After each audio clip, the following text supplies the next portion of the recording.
for those who are joining us just right now, drop us a message about where you're from and your job position. Maybe what are your challenges? Also some organizational moments. If you have any comments or if you have any requests, you can message in the chat. You can also refer to me, Diana, in the chat so we can follow up. As well, we will have Q&A session in the end of this webinar. To leave your question, you can use Q&A part, and we're going to go to these questions in the very end of the webinar. And also, we really ask you to stay tuned and to stay with us till the end, because we have prepared some special presents from us to those attentive listeners during the webinar. So please be attentive and stay with us because we have prepared something very interesting for you. As well, you will be able to download this presentation from KMM Plus. This is our tool. We're going to tell you more about it also in the end of our today's event. And also, we will have a recording of this webinar available for you from our YouTube channel. So to start, again, welcome everyone. I'm pretty sure you're going to enjoy today's webinar because it will be very useful for you. Everyone who subscribed may probably know Sonya Siderova, and I can introduce her from my side as well. Sonya is founder and CEO of Nave. And also, I can say that Sonya is very well-known Kanban Analytics Expert because her company is actually helping other companies to get Kanban Analytics data from project management tools. And Sonya today will walk you through the Monte Carlo simulation so that you will be able to understand what you need to make reliable project forecasts. And right now, stage to Sonya. Hello, everyone. Welcome again. I'm really excited to see such an international audience. Diana, thank you very much for the introduction.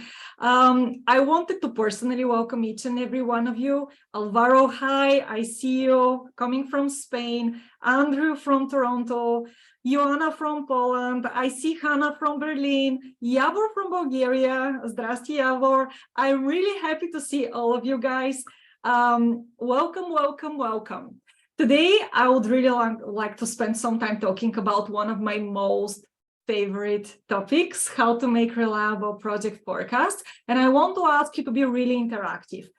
Jump in the comments, communicate with each other, make some connections. Diana will be there to support you.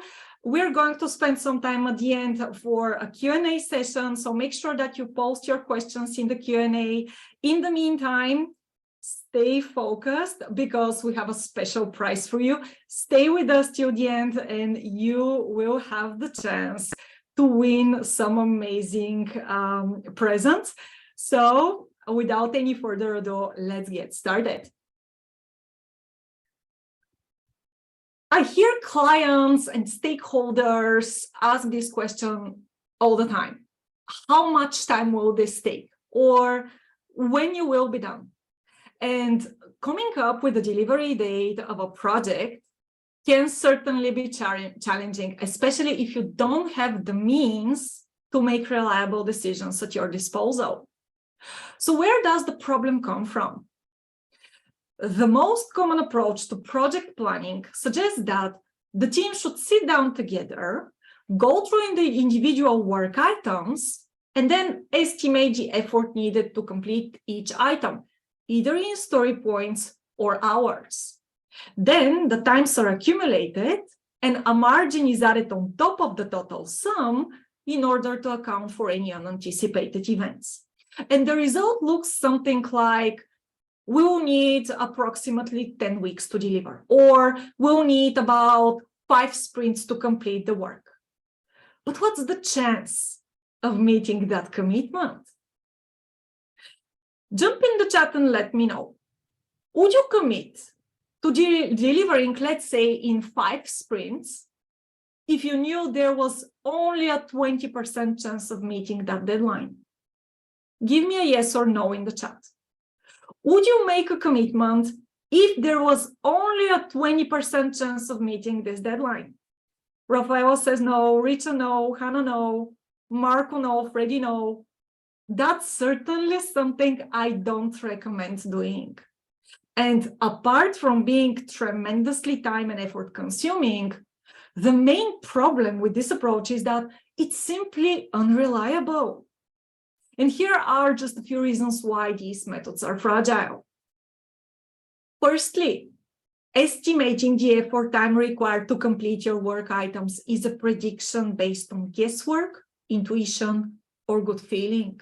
It doesn't use historical facts, and it doesn't use past performance data to produce accurate results. Secondly, by evaluating the actual scope of the work, you are ignoring one of the major sources of inefficiency and delays, the waiting time in your system. Your effort time doesn't include the waiting time in your process, which usually represents anything from 60% to 99% of your delivery times. Remember this stat.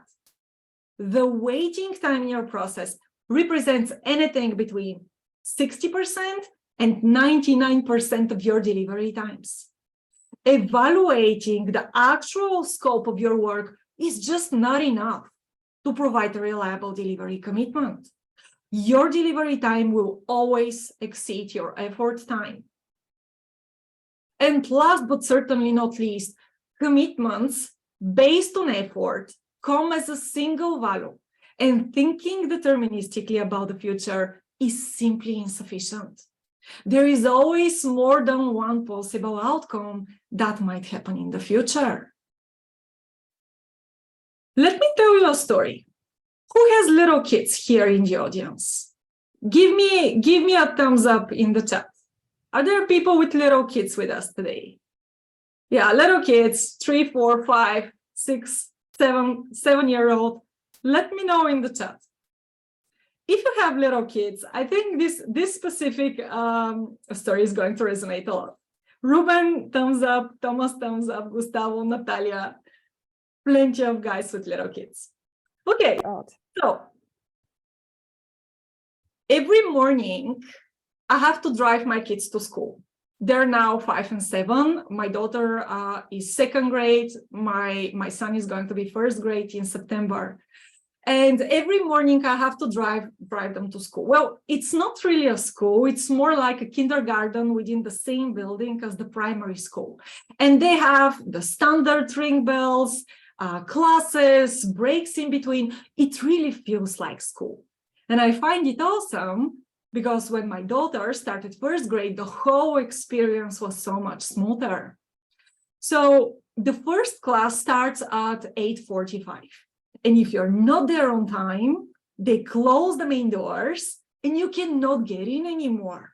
So it's crucial for me to get there before 8:45. Otherwise, I have to look after 2 little kids for the whole day, which you know what this means, right? It means that I won't be able to do absolutely anything else. And even though our school is pretty close, it's about 10 kilometers away from our house, it can take me anything from 10 to 40 minutes to get there, depending on whether or not there is construction work or a local street market taking place, for example. I even didn't make it once because there was a major car incident and the traffic was horrible. My point is, I never know exactly how long it will take to reach my destination. The outcome will often be different, and the only thing I can do to achieve my goal is to make sure I leave home early enough to have sufficiently high level of confidence that I will arrive on time. You can never have 100% certainty about what will happen in the future. There are always multiple scenarios that may occur.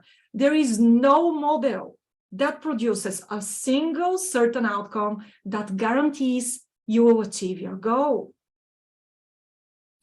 The exact same principle applies when it comes to making delivery commitments. You can never have 100% certainty about what will happen in the future. Every time you say something like, we will deliver this project in 2 months, and you don't provide any information related to the certainty level of achieving your goal, you are making a deterministic estimate. Can we predict the exact delivery dates of our projects despite the unpredictability of knowledge work? Jump in the comments and give me a yes or no. Are we capable of predicting the exact time a feature will take to go through the whole process while maintaining the rest of the work in progress at the same time? Is it possible to predict that there won't be any additional work coming in between, any defects, bottlenecks, internal or external blockers that might cause a delay? Tammy says no. Hannah says no. Marco says not the exact time, but a good proxy, yes. Freddie, no. Rafaela, definitely not. There are 2 approaches to making delivery predictions: a deterministic estimate and a probabilistic forecast. What's the difference? Estimates are predictions based on guesswork, judgment, intuition, or gut feeling. The prediction is delivered as a single value. It could be a date or a number of hours, days, or story points, for example. An estimate doesn't involve any probability of its occurrence. When you estimate your delivery, you don't know whether there is a 20% chance or 50% chance or 80% chance of meeting your commitment. And the biggest problem with deterministic estimations is that we assume we know what will happen in the future with 100% certainty upfront. Forecasts, on the other hand, are based on historical performance data. The prediction is communicated as a range of values and the probability of those values occurring. And producing probabilistic forecasts is the first step towards making an objective decision about when you will deliver your project or how much work your team can handle during your next release. So, how can we make reliable probabilistic forecasts about our projects when there is so much uncertainty that we have to deal with? The secret lies in accepting that there is more than one possible result that may happen in the future and managing that uncertainty effectively. And let me make this clear. There is a need to clearly differentiate between the analysis process and the forecasting process during your project planning stage. The main goal of the analysis is to gain an understanding of the problem you're trying to solve. During the analysis, you must unambiguously define the what and why. And if your team starts arguing whether something is 5 points, 8 points, or 3 points during the analysis process, that's a red flag. That's the realm of the forecasting process. During analysis, the actual conversation behind what needs to be done is the most important thing. Now, the main goal of the forecasting process is to provide a reliable delivery commitment, and ideally, you shouldn't spend more than a couple of minutes doing so. The truth is, the tools provide these answers for us already. So here, the only question is, what's the confidence level we're willing to live with? So let's focus on the forecasting part of the project planning process. Now, to provide a reliable delivery commitment for your projects, you need to communicate the range of delivery dates you can hit together with the probabilities that come with it. And your commitment should look something like, we expect to deliver this project before, let's say, the 5th of March, and we are 85% certain that we can achieve this goal. Are we saying that we will deliver exactly on the 5th of March? No, we aren't. What we're saying is that we'll probably finish earlier, but it won't be later than the 5th of March, and there is an 85% probability that we'll keep our promise. Pay attention to the language we use here. It may seem to be a simple wording change, but it will have significant implications. Before the 5th of March, not on the 5th of March, before the 5th of March. And we are 85% certain that we can hit that target. Every time you provide a delivery commitment, ask yourself, what's the chance of meeting that goal? And if the approach you use to make delivery predictions doesn't enable you to quantify that probability, it's worth considering an alternative. Remember, the main purpose of making estimations is to manage risks effectively. There is always risk involved, and the most effective approach to managing realistic expectations is to quantify that risk by assessing the probability of achieving your goals. Every delivery prediction should communicate the risk associated with it. Now, how can we quantify that risk? Well, the best predictor of your future is your past. The best predictor of your future behavior is your past behavior. And more often than not, your past is going to reflect the future, especially if you are in control of your management practices. And there is a straightforward technique that will enable you to come up with an accurate project delivery commitment without spending any extra time and effort. And that's the realm of probabilistic forecasting. You no longer have to evaluate your work using hours or story points. What you actually need is to look into your past performance and analyze it to produce probabilistic outcomes. And there is a tool at your disposal that will enable you to produce forecasts in just a couple of minutes. Any idea which tool I'm talking about? Let me know in the chat. Which is the tool that enables you to produce probabilistic forecast in just a couple of minutes? Are there any suggestions? Jump in the chat and let me know. Eric Nave, this is great, Eric, really. Richa Monte Carlo, Rani, Magic 8 Ball, good one, Rani, I love it. Thomas Monte Carlo simulation, Andrew Monte Carlo simulation. That tool is called Monte Carlo simulation. So when determining the delivery date of your project, we use Monte Carlo to come up with a range of commitments and the probabilities that come with each of them. The simulation relies on a large number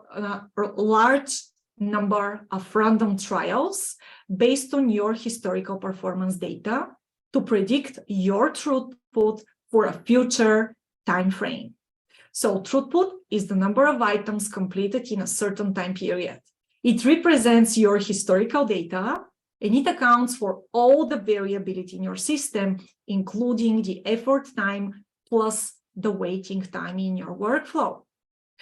Pay attention to this. If you are multitasking, please come back to me. Monte Carlo simulations use your historical throughput. In the Monte Carlo simulation, you define the start date and the number of items in the scope of your project, and the simulation will provide a range of possible outcomes and the probability that comes with each of them.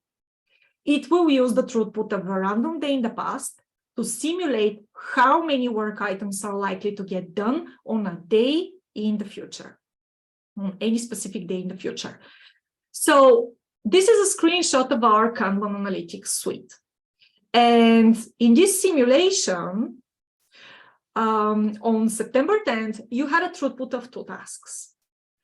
The simulation takes this number and it assumes that on November 1st, let's say, that's exactly how many work items will be completed.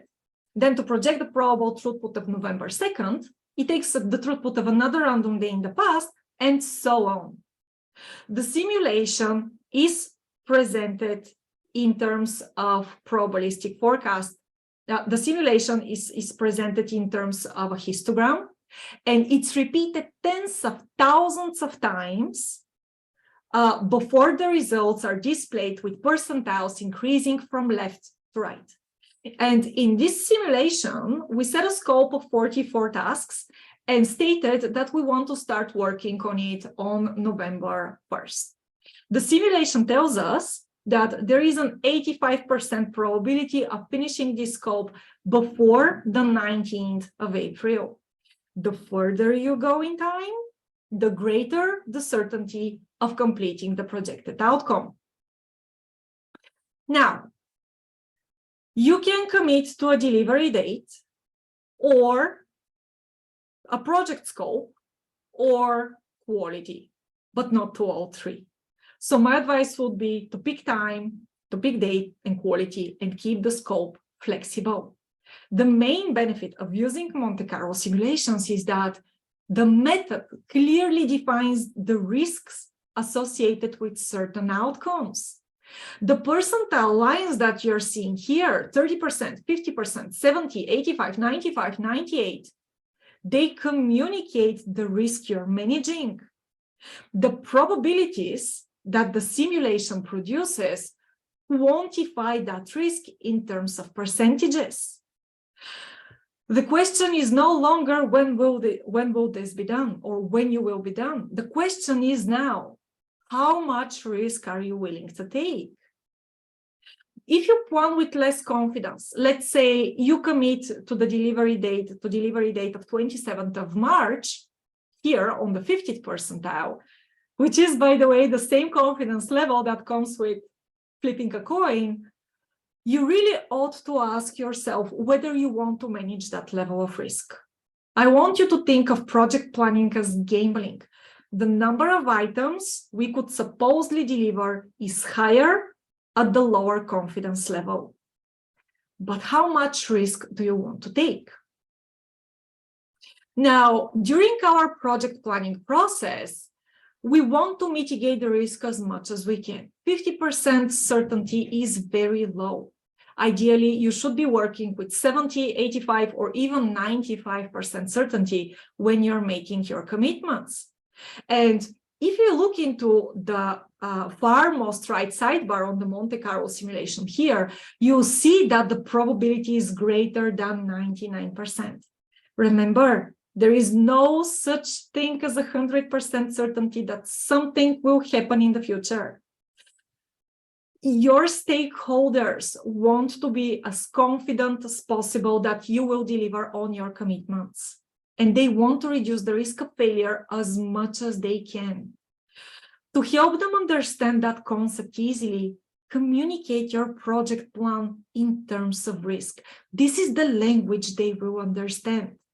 If you commit to the delivery date on the 50th percentile, you will be wrong 1 out of every 2 times.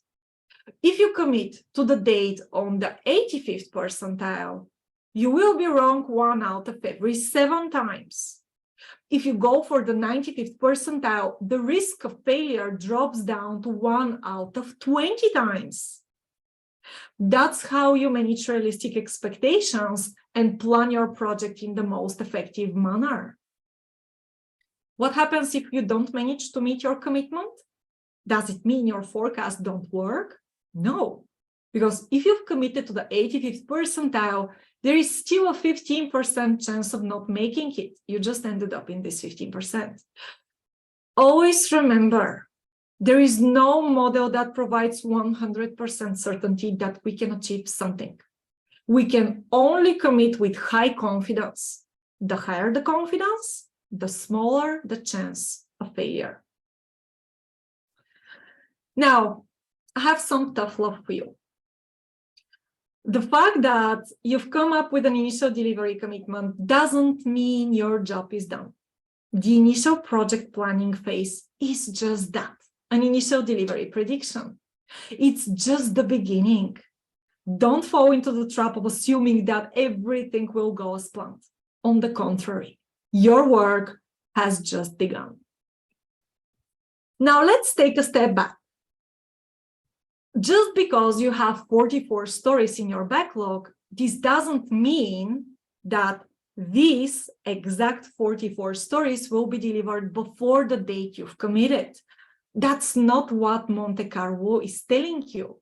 What the simulation is telling you is, if you have 44 items, they will be done before the 19th of April, and there is an 85% certainty that you will achieve that goal. You don't say which 44 items you will be finishing. And remember, during your initial project planning stage, you still only have a high-level understanding of your work. Once you initiate the project, you probably split your stories. Some of them will drop off, more will be added. You'll discover defects, additional work will come in between. We know the drill, right? The secret here is that you can take any 44 items you want, and the simulation Monte Carlo produces will still be valid. Once you begin your work and start delivering results, you should continuously reevaluate your forecast and adjust your course accordingly. You need to look into your plan from a continuous perspective and decide how best to fill the spots for these 44 items over time. Remember, we have a choice. We have different percentiles with different due dates associated to them. If you know that the work is complex, you've never done this before, the scope is big, the size of the work items is big, there are a lot of uncertainties, go with a higher percentile, go with the 95th, even the 98th percentile. If the work is easy, if the tasks are small, if you've done this before, you don't expect any challenges along the way, go with the lower percentile, go with the 70th percentile. That's what I mean when I say that the only choice that you have to make is to decide the risk you want to live with. It's up to you now, based on the scope of the work, to decide what's the level of risk you want to commit to. Let me tell you another story. Any football fans in the room? Jump in the chat and let me know. Are you guys football fans? Robert says yes. Ruben says no. Oh, come on. I think you're going to enjoy this story, even though if you're not a big fan. Marco, Rafaela, yes. Richa, yes. Freddy, thumbs up. Carlo, obviously. Gustavo, Brazilian, come on. Oh, not a fan. Okay. My husband and I, we moved to Belgium about 10 years ago. And I always remember the Belgium Red Devils playing at the FIFA World Cup back in 2018. It was a pre-COVID time. There were thousands of people watching the game on a big screen in the center of our town. They were drinking beers, they were singing, dancing, bursting into cheers every time we scored. It was just amazing. The atmosphere was amazing. And we were watching the game against France, and you probably know all these websites that give you the probability of how a game will end. I was checking out the forecast every 2 minutes.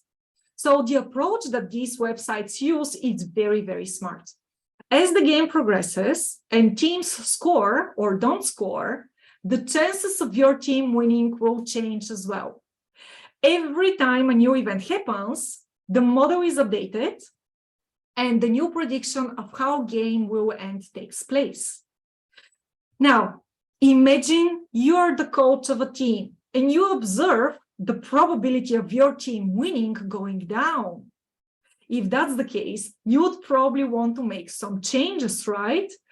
Switch the positions of certain players, let new players enter the game, swap the initial strategy altogether to increase the chances of winning, to increase your chances of winning. Either way, when provided with that information, it would be simply unreasonable not to make any changes.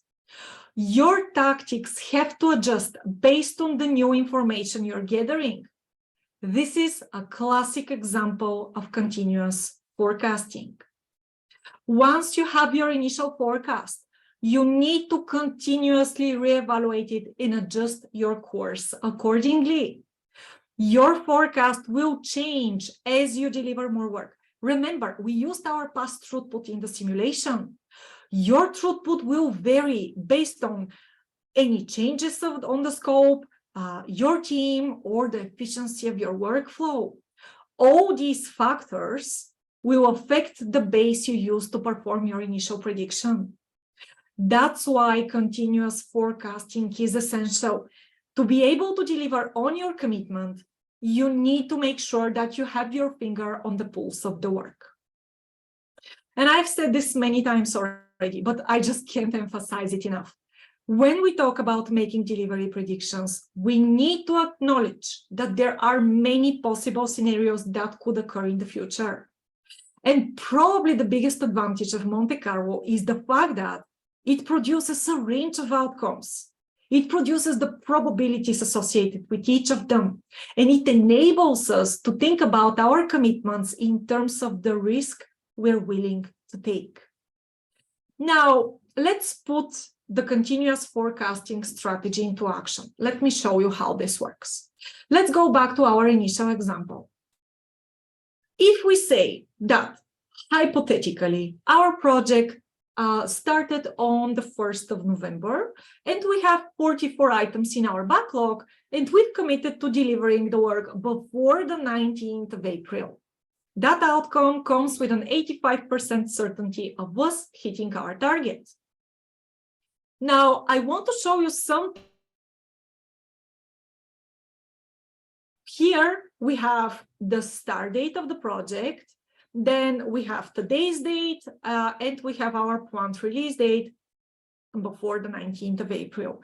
The scope is 44 items, and the probability percentage of us meeting that goal is initially set to 85%. We also have the rest of the probabilities that come with our forecast, 30, 50, 70, 85, 95, 98%, and the dates associated with them. This is our starting point. This is the initial forecast that we've made at the beginning of our project, November 1st. We are going to track the release tracking dashboard every 2 weeks, okay? So from now on, here is what we want to do. We are going to evaluate our progress on a regular basis. So we started working on November 1st, and as we deliver work, we want to apply the continuous forecasting strategy to reevaluate our initial commitment. So we run the simulation again on November 15th, 2 weeks later. We change the start date of the simulation to November 15th, and we extend the throughput range here to account for the work we've completed so far. So let's say that the remaining scope is 35 items. What the simulation is saying now is that based on our performance in the past 2 weeks, the probability that comes with our initial commitment has moved to 62%, which means that obviously we're off schedule. The work is not moving smoothly through the process. Now, if you observe that the probability of hitting your initial commitment is going down, you have to make changes. You have to adjust your strategy, right? You need to act accordingly in order to avoid delays. You need to continuously reevaluate your forecast and take actions accordingly in order to get back on track. So after a few weeks, your release tracking dashboard will look something like this. So we still have the start date of the project set to November 1st. And let's assume that today is 24th of January. And our initial target date is still April 19th. Here on the right side, you see that as the time passes, we keep delivering work and the remaining number of items go down. The probability of our initial commitment changes as well. So on November 15th, it dropped to 62%. 2 weeks later, 29th of November, it went up to 73%. And today, it's already 95%. There are still 14 remaining items, but the probability of delivering on time is really, really high now.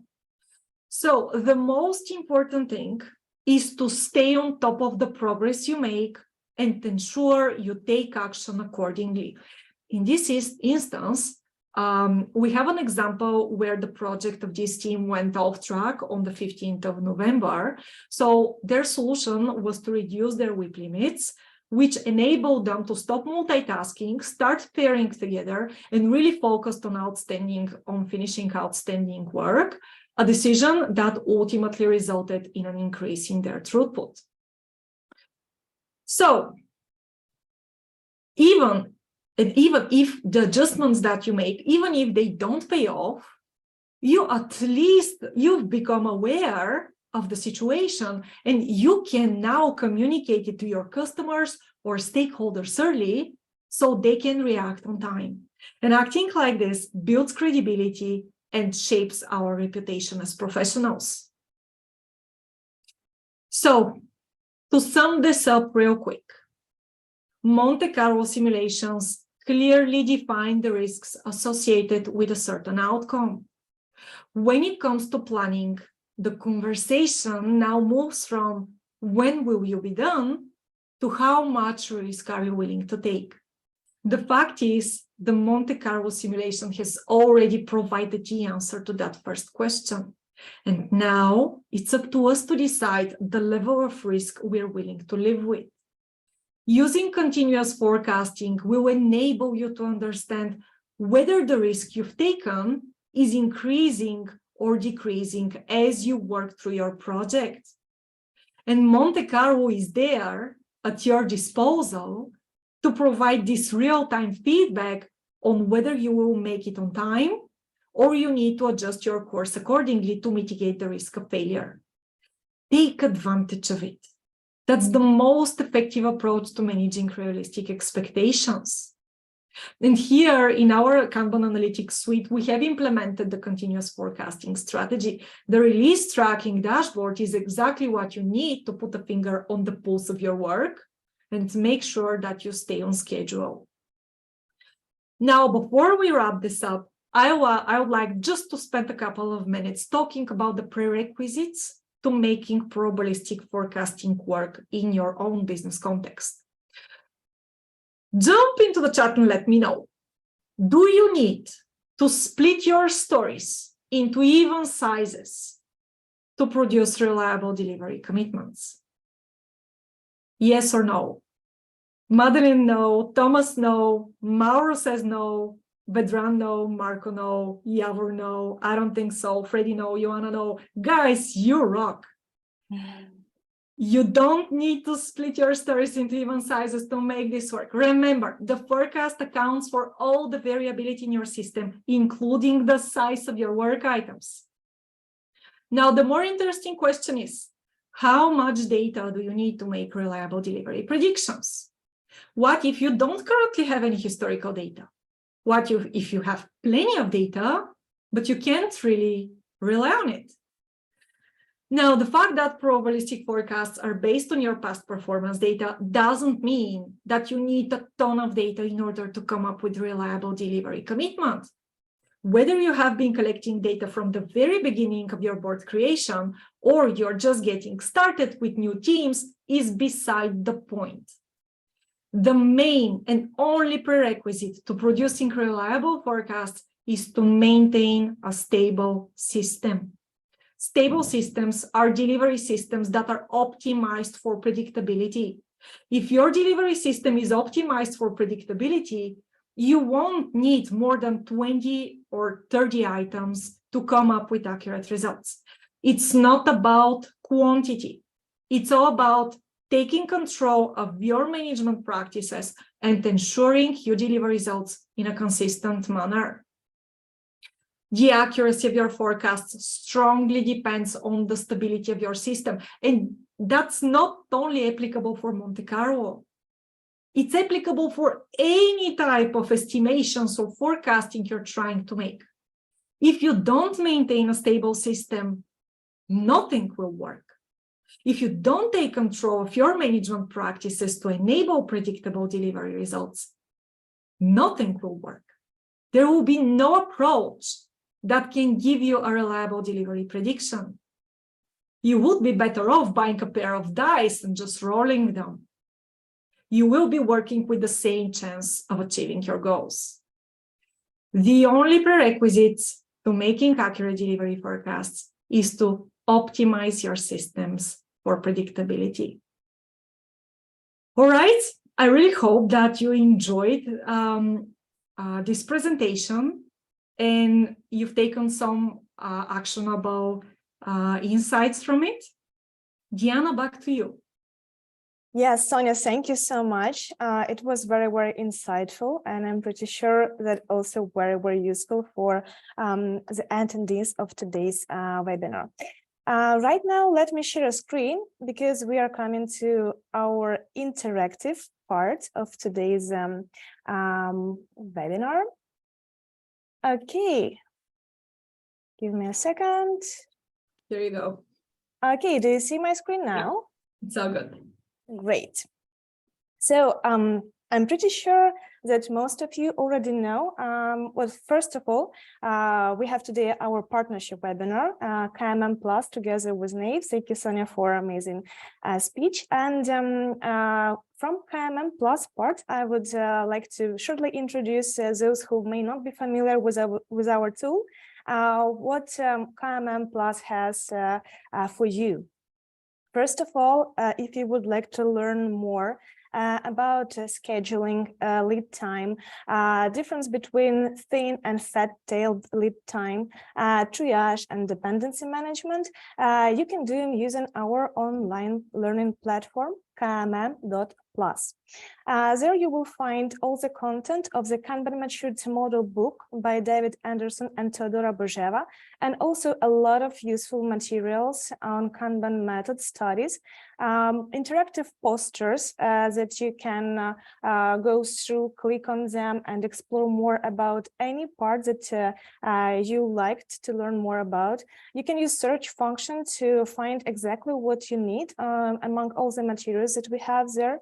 You can also download any content from our resources, which are available there. We have all the possible Kanban methods and Kanban maturity model posters, additional materials, brochures, and also different Q&As.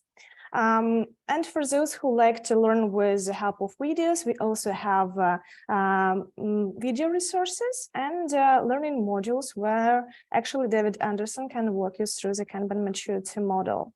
If you don't have your free account, please create it now, because we have also a lot of content which is uncovered for free users.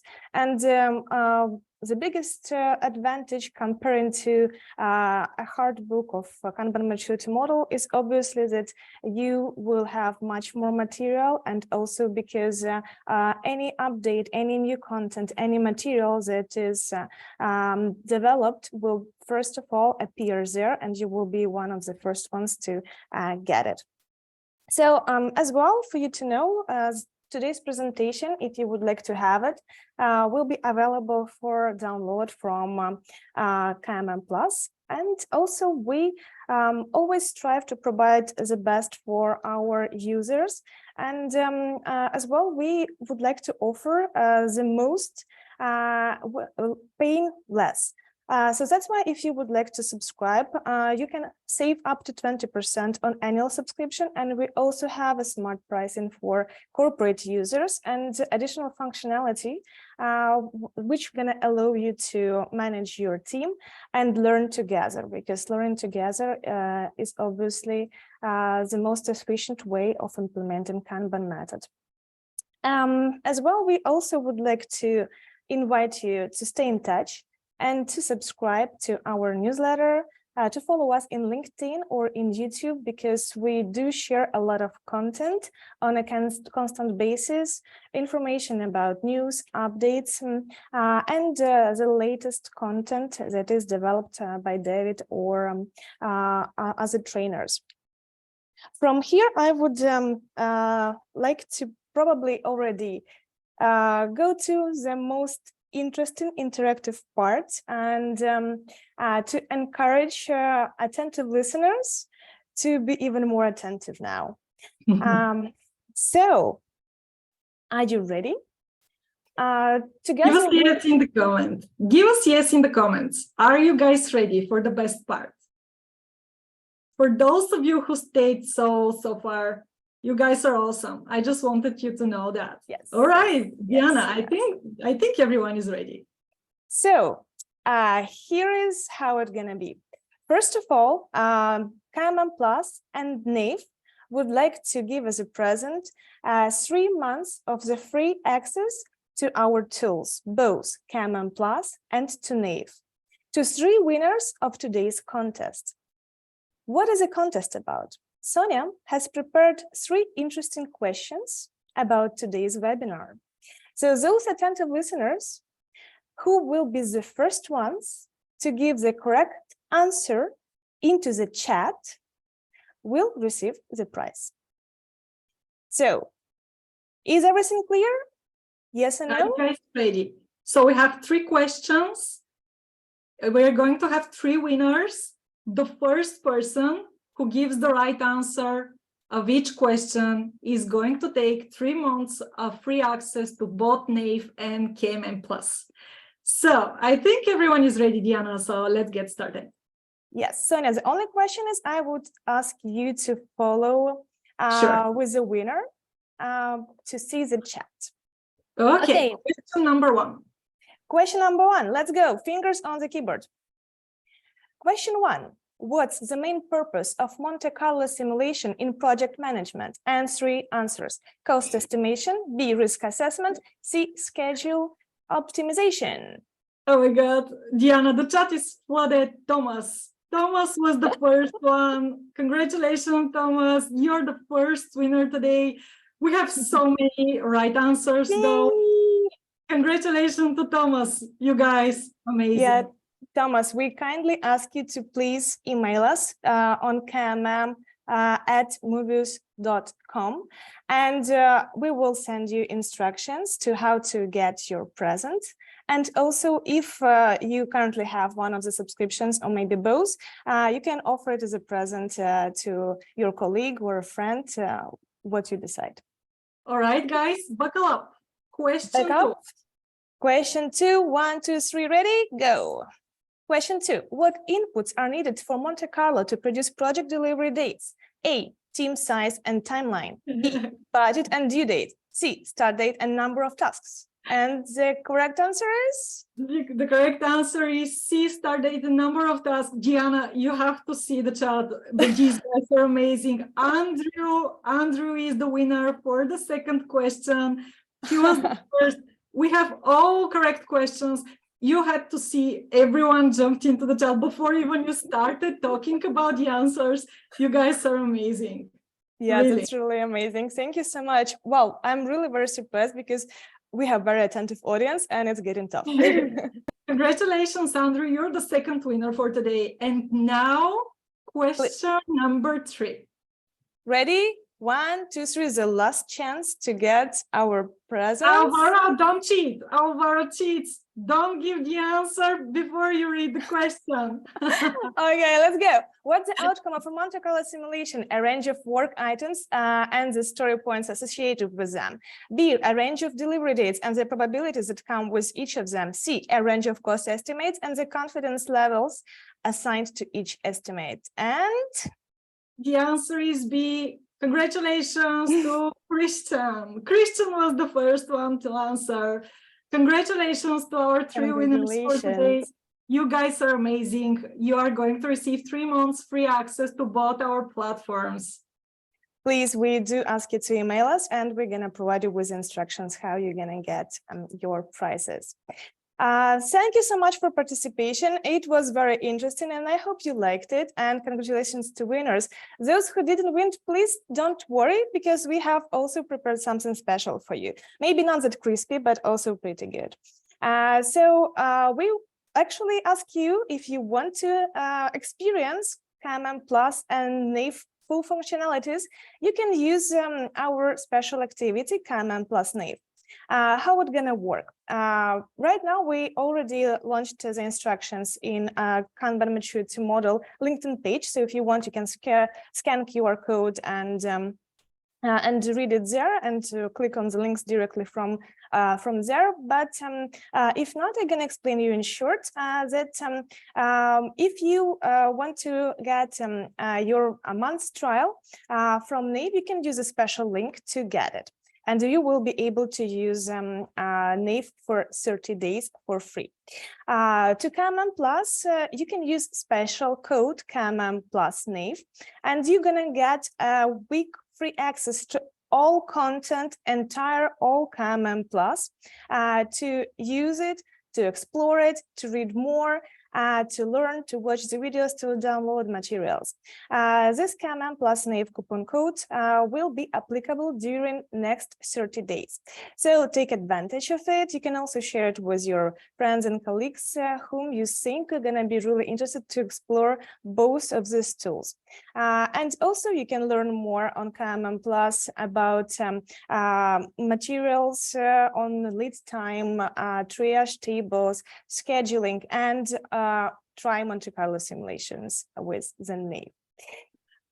Diana, may I ask you to repeat the email for the winners? Andrew was asking what was the email address. I'm gonna right now message maybe better in the chat so everyone have it. Yes, so I'm gonna stop sharing my screen now, and we can actually move to our Q&A session. Yes, let's do that. We have plenty of questions, so I would like to address all of them. I saw Amanda jumped here in the chat, and she asked, on the topic of system stability, is there a rule of thumb to determine if something like cycle time distribution can help us see when Monte Carlo isn't viable? Amanda, spot on. This is exactly how we would like to do that. In order to figure out whether we can actually rely on the forecast that Monte Carlo produces, we want to analyze our cycle time distribution. And the easiest and simplest way to do that is really to identify whether it's a thin tail distribution or fat tail distribution. In KMM Plus, you can find all the details behind what this means if you're not really aware of the calculations and the concept behind this. And if you use Nave, if you go to your cycle time histogram right next to the title, you will be able to see it right away, whether your cycle time distribution is thin-tailed or fat-tailed. As a rule of thumb, thin-tail distributions provide more reliable forecasts. The percentiles are very close to each other, and usually the dates will be also very close to each other. So the answer to the question, how much risk are you willing to take, becomes really, really easy, because the difference between 85th and 95th, 98th percentile is not that big anyway. So yes, absolutely great question. Thank you for that, Amanda. The easiest way to really figure out whether you can rely on the results that you see in Monte Carlo is to evaluate the distribution of your cycle time. Great question. All right, let's see. Michael asked, can we get recorded version? Yes, this is the webinar is recorded. You're going to receive the recording. You'll be able to access the slides as well. Everything is recorded and we're going to deliver it to you. Hannah asks, what does it mean it is optimized for predictability? So Hannah, when I'm talking about stable systems, what I mean is really for you to have certain process policies in place and certain management practices in place that will enable you to deliver results in a consistent manner. What do I mean by that? An example would be, let's say, having classes of service in place that would define the order in which the items move through your system. This would mean, for example, you start to manage the age of the work. You start to manage how much time your work is spending in the process, and you give priority to the items with the highest age, with the highest WIP age. This is another example of process policy that will help you optimize your system for predictability. It means that your team have that common goal that they're focused on finishing work before starting new work. So there is a rule in place that would say, make sure that you finish what you've started before you start something new. Go through the board, even if there is something that you haven't been working on, if you can help move that work further in the process, go for it, really. So these are just a few examples of how you enable stable systems, how you enable predictable systems. And the sole goal really is to reduce the time work spent waiting in the process as much as possible. Remember what I told you. Anything between 60% and 99% of your delivery times is represented by the waiting time in your system. So the easiest way to go for it and to reduce your waiting time is to attack, and to reduce your delivery speed is to attack that waiting time directly. So we have a 7-week program, implementation program on that topic, how to enable stable delivery systems. If you're interested to learn more, go to getnave.com/enroll, and you're going to see all the details behind this. I've mapped out the process. It's a 7-step roadmap. On a high level, you will be able to see the process there. So go ahead, check it out. And if you still have questions, feel free to contact me on LinkedIn afterwards, and then I would love to continue the conversation. Gustavo asks, what happens to my historic data when my team changes? People come and go, the team grows and shrinks. Sometimes high-performing people leave and are replaced by not so high-performing people. So, Gustavo, I want you to try to zoom out and not think about your individual performance that much. Because sometimes, and in my experience, what I'm seeing is that the high performers are those who actually cause the bottleneck in the system. Because it doesn't matter how performant your developers are if there is just one QA who is like who has like 1,000 items that are waiting for them to test it. Okay, so when we're talking about delivery systems and flow overall, we're interested into exploring how the work moves through the system. We're not interested in individuals' performance. We're interested to understand how the work moves through the workflow and let people self-organize around the work. All right. So back to your question, what happens when things change? Well, that's why you want to have continuous forecasting in place, in order to capture how that change affects your performance. And it's not always obvious. I've seen teams who lost one of their best performers and they managed to preserve their predictability. They managed to preserve their delivery speed. Okay. I've also seen teams when they have onboard new people, they are actually slowing down because they have to take some time to make sure that the person is introduced to the ins and outs of the process, the business, and so forth.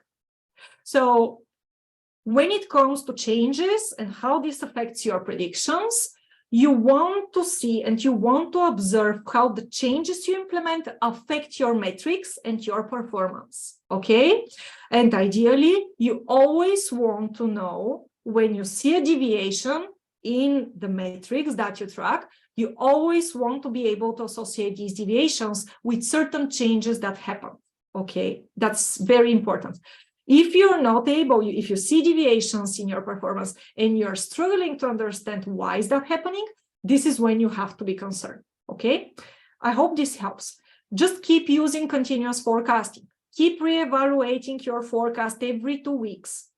Then, based on the results, take action. It could be that the changes that you're implementing don't affect your performance. It could be that there are no changes, but it's the nature of the work or the nature of the request that actually causes deviations in your performance. So stay on track with continuous forecasting and keep managing your work effectively, your work in progress effectively, to preserve that stability, to preserve the predictability of the system.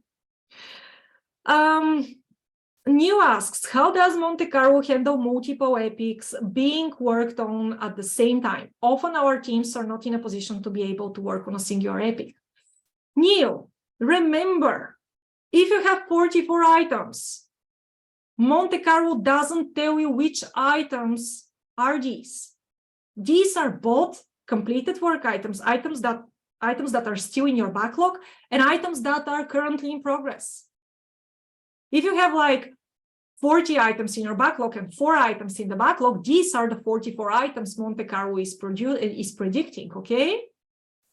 Often what I'm seeing is that teams on a higher maturity level, when they work against release dates, they run Monte Carlo. Let's say that they have like 2 weeks to the release date. They run Monte Carlo to see how many items, what's the chance of delivering a certain item, a certain number of items. And then based on that, they prioritize the work that's still in progress and say, there are 95% chance of probability to deliver 6 more items. So let's choose the 6 that will have the highest impact in terms of business outcome. And then they prioritize based on that result. Monte Carlo takes into account both work items that are in progress and work items that are in your backlog. It doesn't tell you which items are going to be finished. It's up to you to decide how to fill the slots, okay?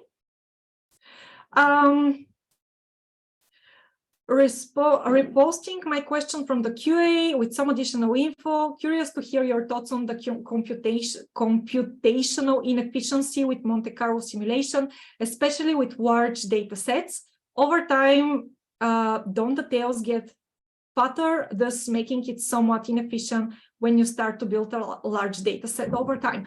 Irving, it's not about the number of points that you collect. It's about how you manage your work. If you manage your work consistently and effectively, the tail is not going to become fat. It's going to stay thin, right? It actually must be the other way around. If you observe that you work with a fat tail distribution, your main priority is to shrink it back. Your main priority is really to focus on managing the work, so you shrink back that cycle time distribution. So computational inefficiencies, the calculation behind Monte Carlo is super, super simple. You can do that on your own in Excel if you want. It's super easy. You just take the number of throughput on a daily basis, and you assume that today you're going to actually deliver that amount of items. You take another random day in the past, take its throughput. Tomorrow you're going to deliver that specific number, and you run this 1,000,000 times. That's it, and then you just shape the results in a histogram. That's it. There is nothing here that you should be worried about. So again, it's all about how effectively you manage the work. It's all about thinking and putting in place the process policies that help you manage the work effectively. This is the core. The results, your cycle time, your throughput, your flow efficiency, your due date performance, all of these are a byproduct of how well you manage your work. And Monte Carlo will then use that byproduct to give you answers to the most pressing questions you have. But in order to have reliable answers, first you have to do your job and really make sure that the work is managed effectively. Gustavo asks, what happens? Okay, sorry, I think I actually went through this.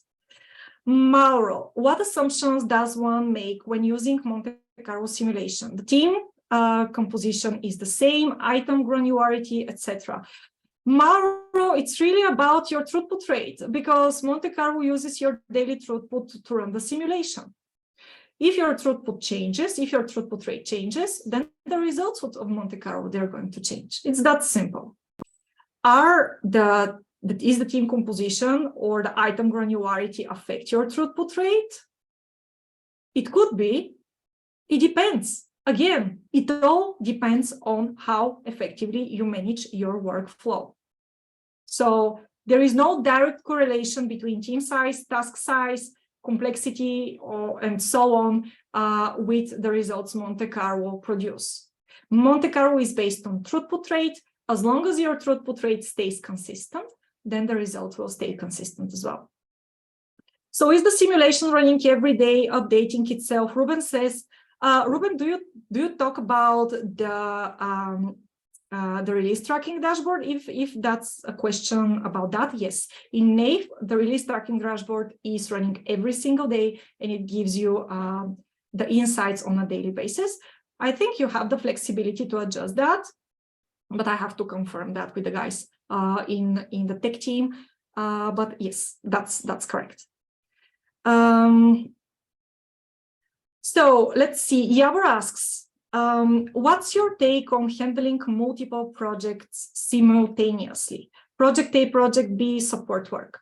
The different projects have some specifics, a different level of technical complexity and uncertainty. If we need to forecast when we're going to be done with Project A, I can imagine various options. For the bootstrap sampling, we can use just Project A items, or we can just run it on all items, no matter of their type project, or we can try to take into account the ratio of capacity per project, which I'm not sure is statistically stable variable, unless we set a policy that percentage of the capacity goes to which project. Yavor, you pretty much coached yourself out of your question. Yes, you're right. So the most important thing is to consider the performance on a team level. If it's the same team who works on projects A, B, and C, then you want to run the simulation on all items. So that's why I always recommend, when there is one team, even if they work on multiple projects, they want to be tracked on the same board. And ideally, you can use swim lanes to differentiate the different projects and track the work per swim lane if that's necessary, but it's the same team. Okay, they only have that much capacity. The capacity of the team is not going to magically increase if you add more projects. It's the same team. So you want to track the performance of that team. And then based on, regardless of whether it's project A, B, or C, I would always run all the tasks. And ideally, you do want to stick to one project at a time, if that's possible, because you know the results of multitasking. And you've probably heard the story of what's happening when you have 3 projects and you start all of the 3 at the same time, right? You extend the delivery time of all of the 3 of them. But if you focus on one project at a time, the first project will be delivered quickly, the second will be delivered quickly, the third will be delivered quickly. So it doesn't matter what are the differences. Monte Carlo takes into consideration all that variability. Okay, so it's really about keeping that delivery rate consistent. And if you start observing that the delivery date starts to vary, you understand where the problems come from, and then you start digging deeper there to go back on track. Neil says, so if I'm understanding correctly, Monte Carlo helps you to forecast the rate of delivery of tickets in your forecast. It doesn't help you understand when you will achieve an outcome and deliver value, unless all the tickets relate to the same outcome and piece of value. So Neil, Monte Carlo is going to give you the answer of the question when you will be done on how much work you can handle. What's coming in the input? Again, it's up to you to decide how to best fill the slots of these 44 items. It's up to you to decide what's the most valuable piece of work that will solve your customer's problem. So it's a decision on, are we working on the right work, right? What's coming in the front, what's coming on the front, like Monte Carlo is not going to give you the answer of what brings value to our customers. There is a very deep understanding that you have to have and a very good prioritization system in place to make that decision. Monte Carlo will help you make reliable commitment and hit that commitment.